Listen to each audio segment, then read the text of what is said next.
¿Qué tal? ¿Cómo andan? Hoy las recibo desde un lugar distinto. Estoy con la computadora para analizar un poquito la figura, ¿sí?, de lo que representaba el socialismo de Alfredo Palacios en los tiempos que nosotros nos quedamos eh, atrás, ¿sí?, en la clase anterior, en un trabajo mediante el cual nosotros estábamos tratando de organizar un Estado conservador que desarrollaba de alguna manera ciertas cuestiones que tenían que ver con la jerarquización de clases y mediante la cual hacia el año 1916 se va a ver infundado de otras manifestaciones políticas, ¿sí?, que son más bien reconocidas desde el lado del populismo, pero que tenían en cuenta la participación de las masas dentro del Estado. ¿A qué va esto? Bueno, a que en esas luchas sociales que conllevaron a la derrota no solamente política, sino también ideológica del Estado conservador, la representación del socialismo cumple una fuerza muy importante. De hecho, Alfredo Palacios, que es una de las figuras que vamos a analizar hoy, la otra vez hablábamos un poquito de Alicia Moro de Justo, Alfredo Palacios es uno de los personajes políticos de la época. De hecho, hasta llegó a estar en el debate presidencial en cuanto a que podía participar de una probable fórmula con Perón, cosa que después los historiadores se han encargado de analizar y desestimar. Entonces, hablar de Alfredo Palacios, hablar del socialismo como una fuerza política mayoritaria para esos tiempos, implica también recordar por qué. Yo había dicho en algunas ocasiones que el socialismo se construía dentro de un movimiento, ¿sí?, de luchas sociales, que pretendían adquirir una cierta igualdad respecto de algunas cuestiones que estaban sucediendo, como es el caso de la mujer y la incapacidad que le daba el Estado para poder votar, ¿sí? El Estado conservador sobre todo entendía que la mujer tenía que cumplir con las labores domésticas más que estar equiparada con el hombre en cuanto a nivel trabajo. Y si la mujer accedía a un probable trabajo, seguramente era víctima de cualquier tipo de maltrato, como recordarán que vieron en la película de Virginia Woolf, quienes no, es un momento, el de Virginia Woolf, en cuanto a que se discute, ¿sí?, bastante lo que es la equidad de género. En ese contexto, bueno, las violencias que se sufren a diario, ¿sí?, por parte de las mujeres y de parte de no solamente el Estado, sino los jefes para los cuales van a trabajar, ¿sí?, es digno de entendimiento, ¿sí?, y de sostener que también la lucha venía por ese lado, ¿no? Acondicionar a la mujer no como un objeto, sino entenderla como una persona, porque sabemos que desde la Revolución Francesa en adelante se discuten una serie de derechos a lo largo de la historia, que nosotros habíamos hablado de lo que sucedía con el rol de la mujer cuando pedía la declaración de los derechos del hombre y la mujer. Bueno, la terminan colgando, como dije varias veces, y que tiene que ver justamente con algo que es una lucha constante a través del tiempo, ¿no?, que es la posibilidad de la mujer en cuanto a poder participar activamente y políticamente hablando, ¿no? Desde ese lugar de capitalización de lo que es el rol femenino, bueno, entendemos que todavía hay muchísimos derechos por conseguir y que los que se consiguieron con el peronismo, por ejemplo, como es el sufragio femenino, es la consecución de unas otras cosas que se vinieron dando a través de la historia, como por ejemplo la lucha socialista a la que ahí vamos, ¿no? La lucha socialista de la cual el peronismo también toma ciertas cosas, al igual que lo va a hacer del irigoyenismo, ¿sí? La participación de las masas en cuanto al Estado con el irigoyenismo se da de una manera que antes no se estaba dando, ¿no? Entonces ahí aparece esta figura del Estado conservador corriendo de lugar a todas aquellas participaciones activamente políticas que pretendían tener un nuevo nivel o un nuevo rango social, ¿sí?, es decir, equipararse un poco más con esas clases más dominantes, o por caso decir, bueno, hasta acá llegamos, ¿sí? Por eso se van a dar sendas revoluciones también en lo que es la Argentina. Y el socialismo, insisto, cumple una fuerte función dentro de este contexto y de lo cual el peronismo, por supuesto, toma muchas cosas. ¿Cuál es el beneficio o lo positivo de que el peronismo tome esto, bueno, que lo transforma muchas veces en ley, como es el caso del sufragio femenino. Si no hubiera existido un movimiento como el peronista, después hablar de sufragio femenino, qué sé yo, hubiera quedado muy lejos, ¿sí? Sin embargo, el peronismo lo lleva adelante. Pero no hay que olvidar que es también la lucha continua de personajes como el de Alicia Moró de Justo, ¿sí? O el de la misma Virginia Bolten. Es decir, existió un movimiento, ¿sí?, de mujeres también que va a estar considerado dentro del marco de lo que van a ser las sufragistas del siglo XIX y que buscan, por supuesto, la igualdad ante el hombre. ¿A qué vamos con Palacios? Este personaje que nació en 1878, ¿sí?, y que va a morir en 1965, es decir, que participa en gran parte de lo que es la historia argentina, ¿sí?, la recorre en cuanto a su riqueza absolutamente, ¿sí?, porque de hecho ha vivido hasta las 2 presidencias de Perón y más allá, ¿sí?, y que por supuesto a este formidable pensador, a este formidable legislador, hay que entenderlo también en su contexto, ¿no? Nace, como bien dice el texto aquí, mientras Nicolás Avellaneda terminaba su mandato y Julio Roca se preparaba para asumir el poder, ¿sí? Estamos hablando de una Avellaneda que ejerce la presidencia de la Nación posterior a Sarmiento, ¿sí?, y que van a preparar el terreno para un Julio Argentino Roca que con la campaña del desierto se puso, ¿sí?, al tope máximo de las candidaturas presidenciales. Entonces Roca, asumiendo el poder presidencial y transformándose, como les explicaba las otras veces, en el líder de un movimiento político que va mucho más allá de las estructuras, ¿sí?, porque en realidad se transforma en el poder de un hombre, ¿sí?, y el poder, ¿sí?, de unipartidario, es decir, el Partido Autonomista Nacional era el que dominaba políticamente hablando todos los sectores de la sociedad. La oligarquía es la concentración del poder en pocas manos. Bueno, el Partido Autonomista Nacional cumple ese unipartidismo que genera, por supuesto, las mayores adhesiones desde un encargo del Estado que va a funcionar, mejor dicho, en su mecanismo desde un lugar violento. Participaba el 2 o el 3% de la población que podía votar, ¿sí?, y los que iban a votar se encontraban con movimientos violentos, con movimientos que imponían a quién había que votar. Entonces, desde ese marco de cuestión, votar la verdad que era bastante difícil. Y aparecen estos tipos que de repente iluminan un poco más allá la luz del pensamiento, ¿no? Entonces, Alfredo Palacios nace en ese contexto de sociedad en la que recién estábamos haciendo mención, ¿sí?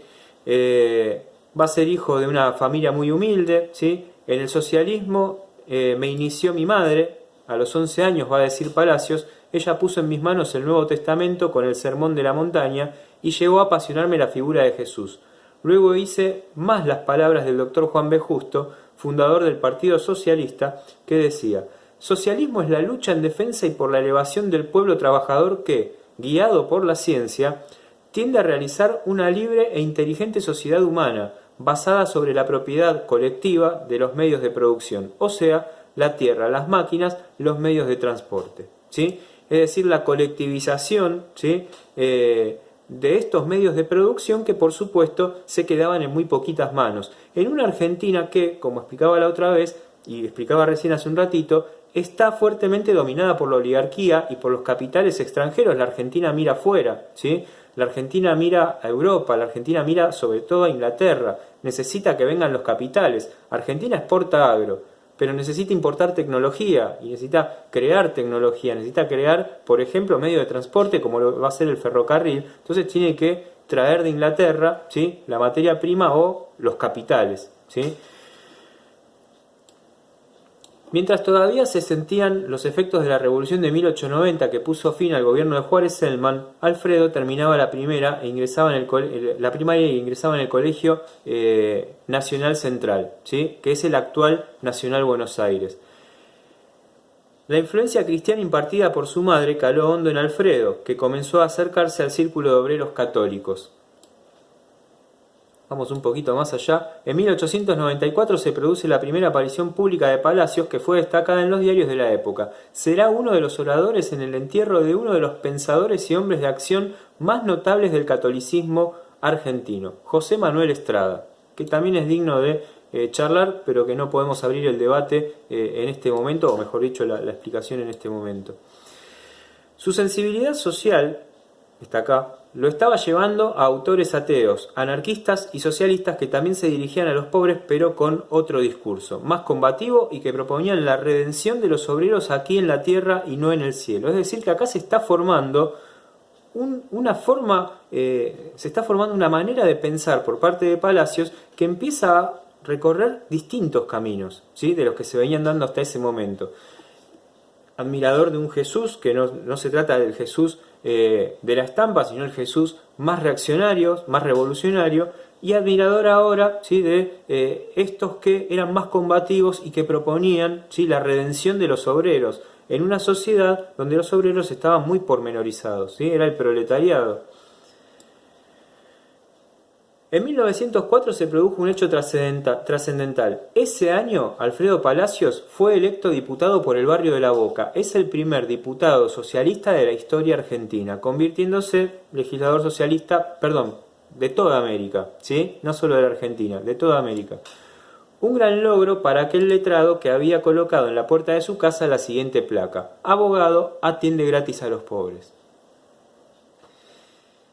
Cuando presentó su tesis doctoral titulada La miseria en la República Argentina, los académicos de la Facultad de Derecho de entonces lo rechazaron argumentando que se contravenía el artículo 40 de la Ordenanza General Universitaria, que prohibía atentar contra las instituciones. Allí decía Palacios: sabiendo que nuestros gobiernos tienen por norma de conducta el despilfarro y que las defraudaciones y los latrocinios se cometen a diario y quedan impunes, que contesten esos suicidas morales que formando círculos han rodeado a todos los gobernantes para lucrar a la sombra de las grandes empresas. Ellos son los responsables de la ruina del país, ellos que han hecho levantar palacios con los dineros del pueblo para habitarlos después de la catástrofe, encastillados en su asqueroso egoísmo, o que con las arcas repletas desparraman a manos llenas en el viejo continente el oro que malversaron. La tesis concluía incitando a la lucha. Nuestros obreros deben unirse para la lucha, recoger las fuerzas dispersas que son fácilmente derrotadas, producir un movimiento de concentración y dar lugar por último a un orgánico coherente y definido, capaz de establecer combate con probabilidad de éxito. Palacios ya estaba transformado no solamente en diputado, sino también en un diputado súper combativo, ¿sí?, que está poniendo al obrero por encima de todo en una sociedad que, como dije antes, a los obreros los tenían muy por debajo, en el proletariado, ¿sí?, y un proletariado que no querían que crezca, pero que sin embargo estaba generando sendas movilizaciones sociales y que empezaban a cobrar mucha fuerza con los sindicatos, ¿sí? Ya había hablado un poquito de lo que eran los sindicatos también socialistas, ¿no? El militante socialista estrenará su banca de legislador con un vibrante discurso en contra de la nefasta ley de residencia, ¿sí?, la ley de residencia que se va a imponer en la Argentina, a la que Palacios decía: pero señor, si no hay una ley que castigue, vamos a ir marcándola, si no hay una ley que castigue lo que no es un delito, si esa propaganda anarquista todavía no tiene los caracteres que la hacen punible, si todavía no ha adquirido esa forma externa a la que se refiere el señor Cané, ¿cómo es posible entonces que nosotros sostengamos que se debe castigar? Es precisamente aquí en donde se pone de manifiesto todo lo deleznable de la argumentación que ha sostenido el señor ministro informante, cuando nos decía que no se trata de una pena, siendo así que el señor Cané precisamente nos prueba con su argumentación que se trata de imponer una pena por una ley de excepción. Esas incongruencias en que caen los hombres que harto saben de leyes vienen a poner de manifiesto de una manera que no permite la más leve duda lo que he dicho antes de ahora. Se ha buscado un pretexto para matar las ideas. Se ha buscado un pretexto para matar las ideas, ¿sí? Bajo la ley de residencia se trata de imponer un pretexto, ¿sí?, que indique que aquel que no cumplía con los factores minoritarios de la nación podían ser expulsados, encarcelados o alejados de la sociedad argentina. Pero ya sabemos que no es posible detenerlas, que cuando aparecen en la forma en que se presentan las ideas nuevas, cualesquiera que ellas sean, es claro que todos los valladares, que todos los obstáculos, que todos los inconvenientes que se opongan a su paso no han de hacer sino acrecentar la ola cuyo empuje es cada vez mayor. Es decir, que lo que está diciendo y lo que está exponiendo no solamente es combativo, sino que está muy bien pensado y argumentado, porque cuando uno intenta matar las ideas, lo más probable es que se martiricen aún más esas ideas. Sendas pruebas han sido en la historia más cercana que ustedes pueden tener, como lo es la Revolución Rusa, la Revolución Cubana, perdón, que ante el intento de asesinar a Guevara, las ideas de Guevara y los escritos de Guevara se esparcieron por todo el mundo. ¿Quién es este tipo? ¿Sí? Al que han fusilado. Bueno, y ahí las ideas de Guevara se empezaron a esparcir por todo el mundo y su cara se volvió bandera. Lo mismo sucede con otros movimientos. Cuando quisieron desperonizar la sociedad, al contrario de eso, generaron un movimiento de adhesión mucho mayor y mucho más violento incluso. Entonces, cuando se quieren matar las ideas, y ese concepto de matar las ideas, se entiende como que en realidad las ideas se martirizan y crecen más, se acrecientan. El diputado Paquete, Belisario Roldán, se quejaba del estilo de Palacios y sus seguidores. Creo que esa turba que a diario acompaña al señor diputado hasta las puertas de esta casa, turba que suele honrarnos con sus silbidos y que para algunos constituye la expresión misma de la soberanía popular, no es otra cosa que la prolongación del despotismo sectario. Creo que mi país debe seguir desarrollando sin que banderas rojas, que serán siempre trapos intrusos en su seno, turben la augusta majestad de su marcha. Despotricando contra las personas que acompañaban a Palacios, ¿sí? Si bien socialistas, despotricando en contra de ellas, intentaba desacreditar un movimiento que se estaba haciendo, por supuesto, mayoritario. En 1903 el Partido Socialista denunció públicamente un escandaloso acto de corrupción que involucraba a ministros y legisladores. Se trataba ni más ni menos que de los exorbitantes sobreprecios pagados para la construcción del edificio del Congreso de la Nación. Qué gran institución del Estado para hablar de corrupción que el Congreso de la Nación, que ya nace bajo la égida de las denuncias de la corrupción denunciadas por el socialismo. Palacios no se anda con vueltas y declara: aquí se ha realizado un negotium, y conste que empleo esta palabra como eufemismo, pues la verdadera calificación está en la conciencia y en los labios de todo el pueblo. Necesitamos saber quiénes son los delincuentes para aplicar el rigor de la ley. ¿Sí? Entonces Palacios se vuelve sumamente denunciante de las causas más corruptas que tienen que ver incluso con la misma construcción del Congreso de la Nación. Que si hoy hay algo en duda sobre qué es la corrupción en la Argentina, todos los cañones siempre apuntan al Congreso, ¿sí? O en el 2001 el que se vayan todos fue a pedirse al Congreso.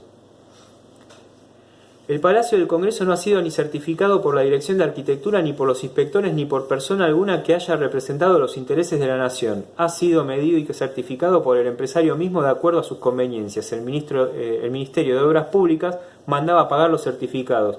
Esa era toda su misión, dice, ¿sí? Lisandro de la Torre en un dictamen extendido a comisión.